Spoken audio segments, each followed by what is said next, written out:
این مرد هر روز صبح میخواد خودشو بکشه.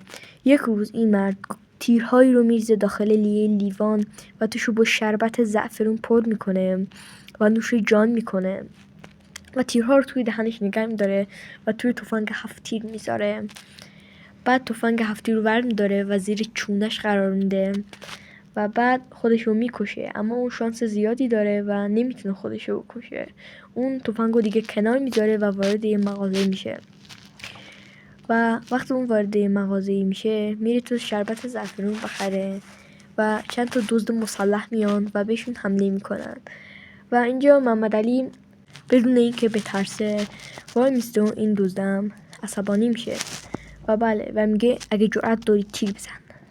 دزد هم که میترسه و تیر نمیزنه بهش و محمد علی یک کتک حسابی میزنشی و اون یار دیگه یک کتک حسابی میزنه.